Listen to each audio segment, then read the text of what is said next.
All right, let's dive in, huh? Today, it's all about research practice partnerships, or RPPs for short. LPPs, yeah. You know, those awesome teams bringing researchers and teachers together, all for the goal of better education, Yeah, right? exactly. The idea is you combine that academic knowledge with, well, what's really happening in classrooms. Develop some better teaching strategies that way. Makes sense to me. Yeah. And, well, this study you sent my way about a Swedish RPP really got me thinking. Oh, yeah? Yeah, they were looking at how to bring sustainability into preschools.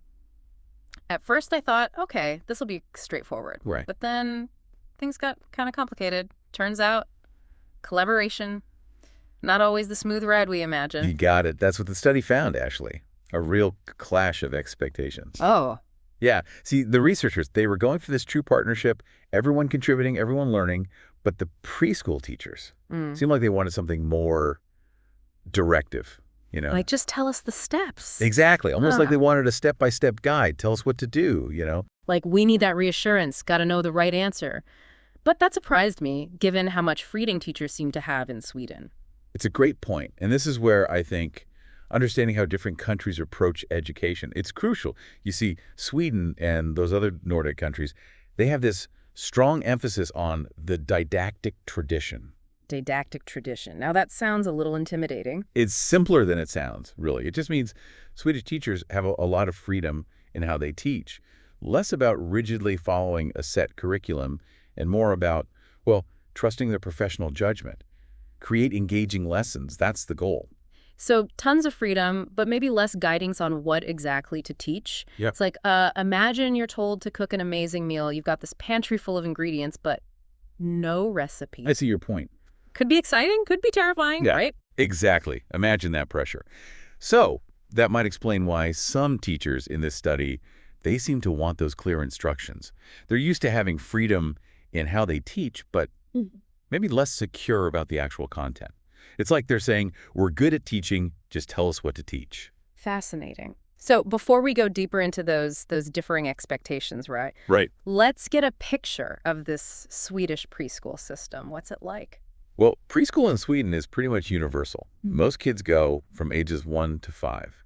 Big focus on play-based learning, social development, which is pretty different from, the more academic focus you see in some other countries' early childhood education. And the teachers themselves, if I'm remembering right, they have specialized training in Sweden. You're right, they do. They actually get a bachelor's degree, specifically in early childhood education. That's a big difference compared to, say, the U.S., where a lot of early childhood educators, they have more general degrees. So these teachers, they're highly qualified, loads of experience, yet we see this tension between their expertise and wanting that direction. Okay, back to this specific RPP.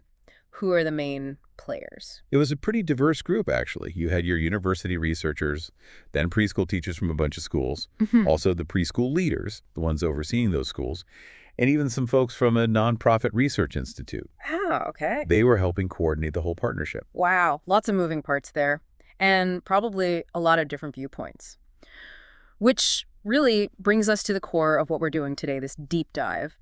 We're going to explore these two discourses the researchers identified. Ah, yes. Discourses just mean the different ways people talk about and understand, a certain topic. Gotcha. Like two separate languages for how we discuss collaboration. Okay, I'm with you. So, mission 1, decipher these two languages of collaboration. What was the first one they talked about? They called it the outcome-oriented discourse. Think of it as very goal-driven, all about getting those specific, measurable results. Like checking things off a list, kind of. Exactly. And it creates very distinct roles for everyone involved. Researchers, they're the scientific experts, providing the data, the knowledge. Preschool leaders, they're like improvement coaches.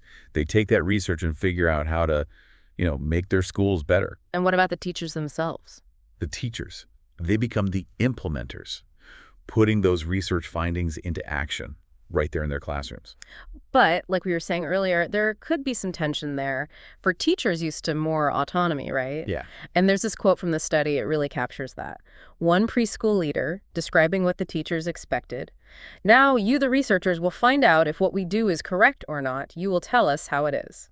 Such a powerful quote. It shows how that the desire for clear direction, it can sometimes clash with the ideal of, teacher autonomy. They're saying, we trust your expertise, just tell us the right answer. It's almost like in this partnership, the teachers are becoming the students in a way, Yeah. looking to the researchers for that validation.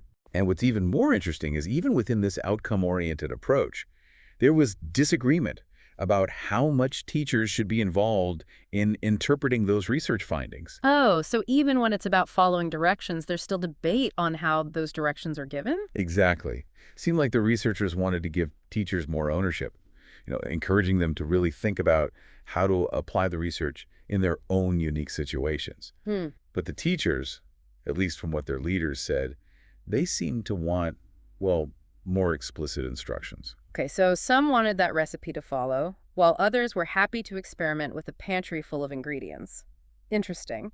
But before we get too hungry with these food metaphors, let's move on to that second discourse. All right, so we've looked at that outcome-oriented approach, that focus on achieving specific goals like a roadmap, right? Right. But now, let's shift gears a bit. Let's explore this second discourse, the process-oriented one. Okay, so I'm picturing like a winding path through a forest, Okay, yeah. full of those unexpected discoveries along the way. It's not so much about reaching the destination, but the actual journey itself. Am I getting close? You are spot on. It's less about checking off boxes and more about embracing the messiness of it all. Yeah. That collaborative process of learning and growing together. And here's the interesting thing. This shift, it changes everyone's roles in the partnership, too. So it's not just about researchers telling teachers, do this, do that. Right. That whole power dynamic changes. Exactly. So the researcher, they're not just the expert with all the answers anymore. They become more of a critical research partner, engaging in this real dialogue, back and forth with practitioners, bouncing ideas around, challenging assumptions, being open to having their own ideas challenged. Oh, I like that. So it's a two-way street then. Everyone's both the teacher and the learner. Precisely. Much more collaborative, yeah. What about the preschool leaders? What role do they play in this process-oriented model? They step into this critical practice partner role. They bring all their experience, their on-the-ground knowledge to the table. They can push back against the researchers' ideas if those ideas don't really fit with what's happening in the classroom. So they're like the bridge between research and practice, making sure things actually make sense in the real world. Exactly. What about the teachers themselves? What do they become in this setup? They become what the researchers call local inquirers. Think of it as they actively contribute to the research itself. They help shape the questions asked. They share what they're seeing, all their insights. They're not just passively following someone else's lead. They're co-creators of knowledge. Now that's empowering. It really elevates the teacher's role, recognizes their expertise. Did they give any examples of this process-oriented stuff in action? They did. There's this great quote from a preschool leader. I think it really sums it up. She says, "We preschool leaders have knowledge about what happens in practice, and research is what we might not always have time to learn about.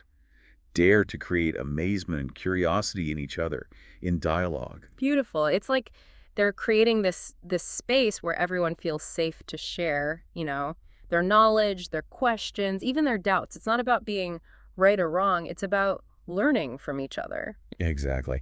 And, I think this approach is so valuable because it can lead to research that's more relevant, more impactful. Because when researchers are just working alone in their academic world, they might miss those key real-world details that teachers see every day. Yeah, I can see that. A study done with teachers rather than on teachers is going to have a much better chance of actually leading to positive change. Yeah. But I imagine for this kind of collaboration to work, everyone's got to be a bit vulnerable, huh? You're absolutely right. For true collaboration, the kind that sparks new ideas, you have to be willing to question your own assumptions.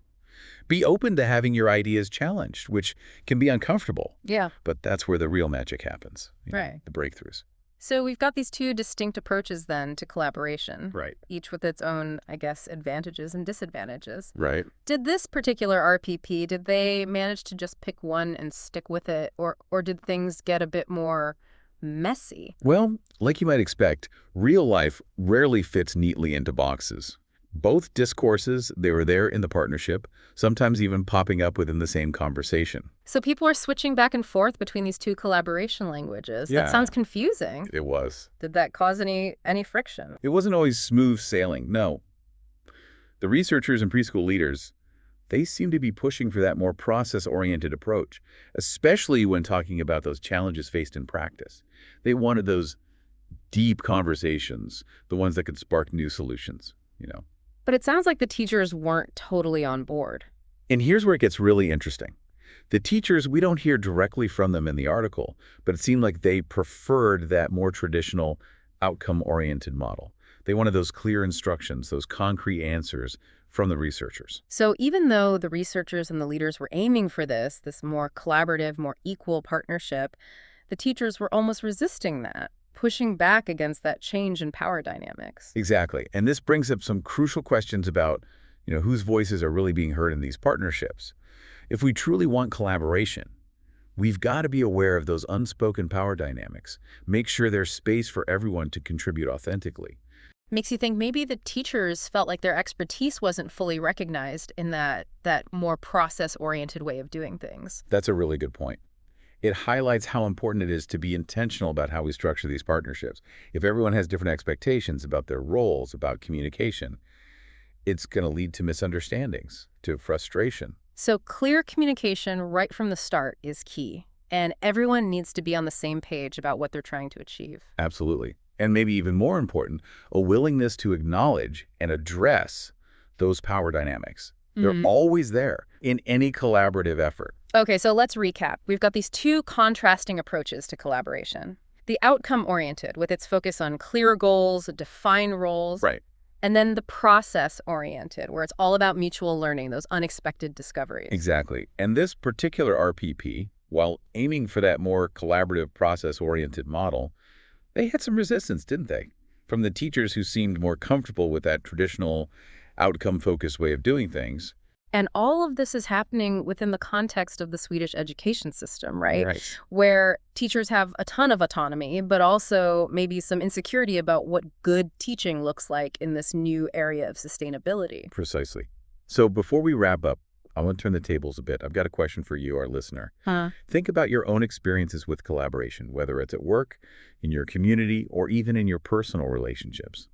Which of these discourses feels more familiar to you, and why? It's like, yeah, we all have our own internal collaboration language in our heads, and sometimes, well, those languages clash, but that's good to be aware of it, right? Definitely. It makes us think about how we approach these partnerships, what we ourselves bring to the table. Absolutely. And, this study, it really gets at that whole issue of bridging the research practice gap. We hear about it all the time, right? Yeah. But it's not just about, getting those research findings into the hands of practitioners. It's about building these dynamic, messy, ultimately rewarding partnerships. Yeah. Where everyone's expertise is truly valued. Yeah, we can't just expect teachers to be passive, just receiving knowledge and that's it. Right. We got to have a seat at the table, a real voice in shaping what questions are being asked and figuring out how to actually make those research findings work in classrooms. I totally agree.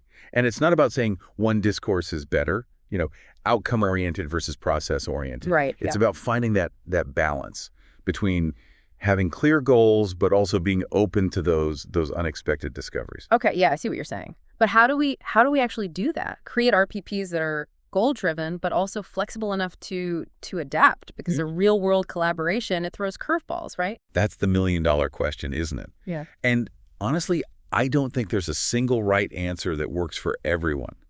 But this study, it gives us some good hints, like open and honest communication from the very beginning. That's crucial. So you mean like having those tough conversations? Yeah. About expectations, who does what, how decisions are made, even though those can be a bit awkward sometimes. Exactly. Everyone needs to be clear on what they want to get out of this. Yeah. How they're going to work together. And I think even beyond that, we've got to figure out how to help teachers get more comfortable with ambiguity. Yeah. Because let's face it, real collaboration, it's rarely neat and tidy. It's like embracing the unknown, right? Being okay with not having all the answers up front, trusting the process, even when it gets a bit messy. And, sometimes those messy, those unpredictable moments, that's where the most innovative ideas come from. It's about leaning into this effort, seeing where it takes us. So it seems we're left with more questions than answers, but maybe that's not such a bad thing after all. It means we're really thinking critically, engaging with the material, recognizing how complex these research practice partnerships really are. And that's what we're all about here on The Deep Dive. Sparking curiosity, challenging those assumptions we have, encouraging you to keep exploring these fascinating topics. So, dear listener, as you go about your week, we want to leave you with one final thought. We've talked about these discourses of collaboration, but think about where you see them playing out in your life. At work, in your community, your relationships, Yeah, all those places. are you someone who's drawn to those clear goals, those clearly defined roles? Mm. Or do you thrive in those collaborations that are more free-flowing, where things kind of emerge organically? There's no right answer, of course. But reflecting on your own collaboration style, it can help you navigate those partnerships better with more intention, more empathy, and yeah, hopefully more success too. Keep diving deep, everyone.